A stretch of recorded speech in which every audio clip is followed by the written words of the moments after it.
dituntun di antara bayangan. Hujan turun seperti cambuk malam itu, menghantam wajah Adit tanpa belas kasihan. Tubuhnya gemetar, pakaian basah kuyup, dan darah menetes dari luka panjang di kakinya. Ia tidak lagi tahu berapa lama ia tersesat di hutan itu. Satu-satunya yang ia tahu adalah ia sendirian dan hampir tak sanggup berdiri. Kilatan petir memecah langit. Dalam sekejap cahaya itu, Adit melihat betapa gelap dan menakutkannya hutan di sekelilingnya. Pohon-pohon menjulang seperti bayangan raksasa yang hendak menelannya. Ia terjatuh ke tanah berlumpur.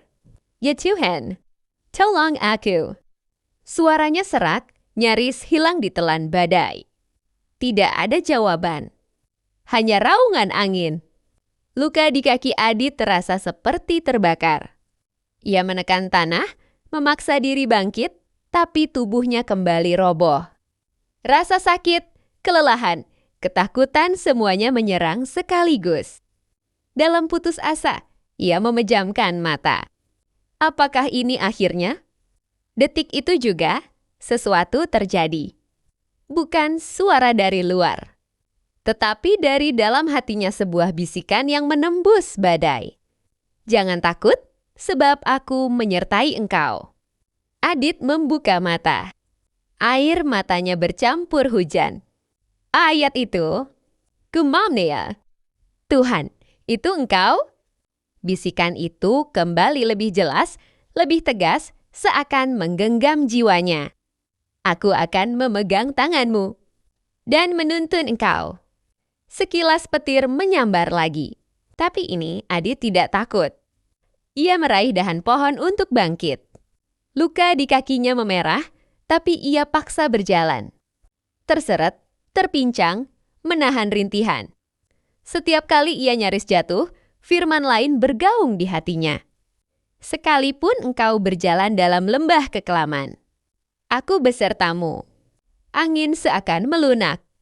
Langkah Adit mulai menemukan ritme meski terseok-seok. Tiba-tiba ranting patah di belakangnya. Adit menoleh gelap pekat.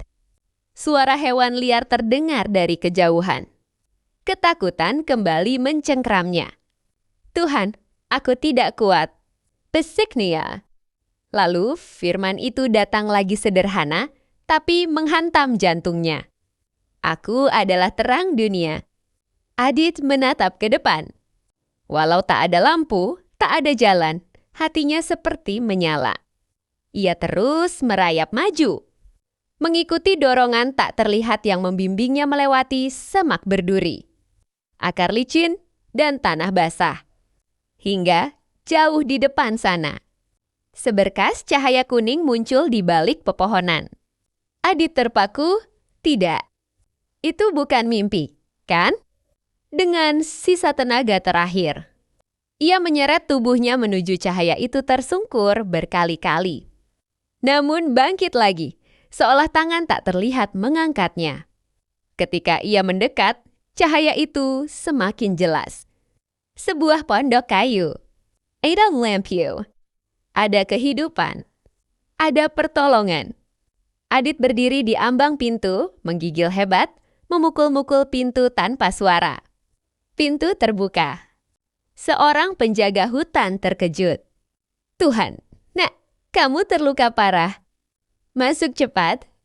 Adit jatuh di lantai pondok, menangis bukan karena sakit, tetapi karena penyertaan yang begitu nyata di tengah gelap dan luka.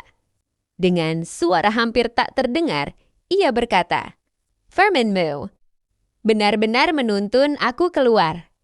Penjaga itu menutup pintu, melindungi Adit dari badai.